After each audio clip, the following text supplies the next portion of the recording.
नमस्कार, आप देख रहे हैं वाईएस न्यूज। आज रामपुर में केंद्रीय कैबिनेट मंत्री मुख्तार अब्बास नकवी द्वारा रेडियस पार्क में की गई पत्रकार वार्ता के दौरान कर्ट कमीशन, करप्शन की विरासत और दंगों और दबंगों की सियासत पर मोदी और योगी युग ने विराम लगा दिया गया है। उन्होंने कहा कि कुछ लोगों पर फिर से नागरिकता कानून वापस लेने और 370 बहाल करने का सांप्रदायिक ब्लाप शुरू हो गया है। नागरिकता कानून किसी की नागरिकता छीनने के लिए नहीं, बल्कि पाकिस्तान, अफगानिस्तान, बांग्लादेश के पीड़ित प्रताड़ित हिंदुओं, सिखों आदि अल्पसंख्यकों को नागरिकता देने का कानून है। सियासत की कट कमीशन करप्शन और कट कमीशन करप्शन के साथ साथ दंगों और दबंगों की सियासत और फिरौती की विरासत, या एक इस तरह से कह सकते हैं कि दंगों और दबंगों की दंगे और दबंगों की सियासत को योगी और मोदी युग ने उस पर जो है विराम लगाया है। उसके साथ ही साथ जो है वो इस बात का उन लोगों को भी एहसास है कि आने वाले दिनों में बेईमानों की डकैती और बाहुबलियों की फिरौती का युग पूरी तरह से खत्म होगा, उस पर पूर्ण विराम लगेगा और बेईमानों की डकैती और बाहुबलियों की फिरौती के पूर्ण विराम का एहसास जो बाहुबलियों का ब्रदरहुड है उसमें अच्छी तरह से दिखाई पड़ रहा है। आपने देखा होगा 2-3 दिनों से जो है वो एक बार फिर से सांप्रदायिक सियासत की शोशेबाजी शुरू हुई है। कोई कहने लगा है कि नागरिकता कानून को वापस लेना चाहिए, कोई कहने लगा है कि 370 खत्म किया जाना चाहिए। ये वो लोग हैं जो लोग की इस बात को अच्छी तरह जानते हैं कि नागरिकता कानून किसी की नागरिकता लेने के लिए नहीं, बल्कि बांग्लादेश, पाकिस्तान, अफगानिस्तान में जो अल्पसंख्यक हैं, पीड़ित हैं, प्रताड़ित हैं, जिनके साथ जुल्म हो रहा है, उनको नागरिकता देने के लिए है। 370 खत्म करने की बात है। आज 370 के खात्मे के साथ 370 से ज़्यादा समस्याओं का जम्मू कश्मीर में, लद्दाख में समाधान हुआ है और वहाँ लोग प्रगति की मुख्यधारा में भी शामिल हो रहे हैं।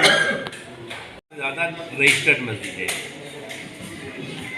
और उतनी ही लगभग जो है वो दरगाहें हैं, तमाम और धार्मिक स्थल हैं, जो कि इस्लामिक देशों से भी ज़्यादा है।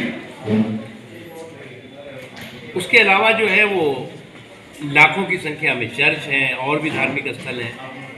तो जो भी लोग इस तरह के सवाल उठाते हैं वो अपने आप में खुद एक्सपोज होते हैं, खुद बेनकाब होते हैं और वो अपनी नाकामियों को छिपाने के लिए अपने यहाँ जो जुल्म और जुर्म का जंगल है उस पर पर्दा डालने के लिए इस तरह की बातें करते हैं।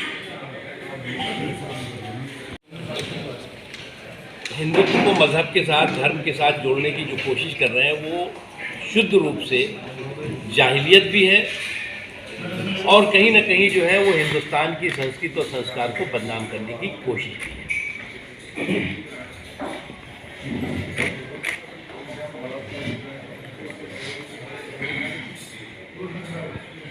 हिंदुत्व का जो सनातन संस्कार है वही धर्मनिरपेक्षता की, पंथनिरपेक्षता की आत्मा है, हिंदुस्तान की आत्मा है और जो लोग इस पर हमला कर रहे हैं वो हिंदुस्तान की आत्मा पर चोट कर रहे हैं।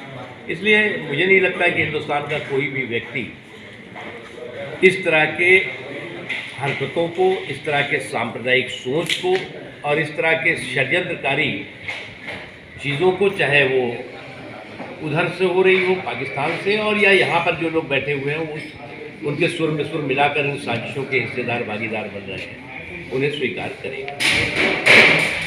आज अभी आपको मालूम है कि यहाँ पर अलग अलग धर्मावलंबी जो आर्थिक रूप से कमज़ोर परिवार हैं उनके 225 से ज़्यादा जोड़ों का यहाँ सामूहिक विवाह कार्यक्रम होगा, जिसमें कि लगभग 93 मुस्लिम समाज के लोग हैं, लगभग 100 से ज़्यादा हिंदू समाज के हैं और अन्य समाज के लोग हैं जिनको कि सामूहिक विवाह होगा, जो मुख्यमंत्री सामूहिक विवाह योजना के तहत।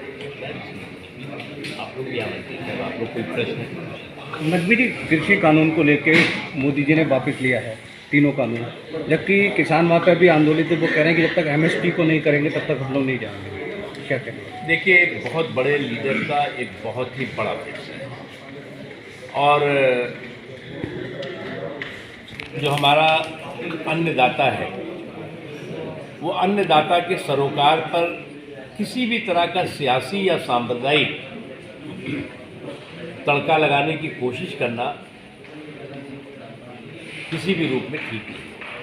नकवी जी, उनका ये कहना है कि अब पार्लियामेंट में ही रद्द हो तब हम यहाँ से हटेंगे, तो इन सब चीज़ों को आप क्या समझते हैं? ये तो देश है, ये डेमोक्रेसी है, लोकतंत्र है।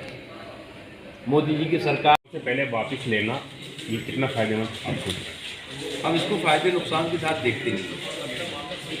इसलिए जो है, जो फैसला हुआ है एक बहुत बड़े लीडर का फैसला है और एक बहुत ही कड़ा और संवेदनशील है।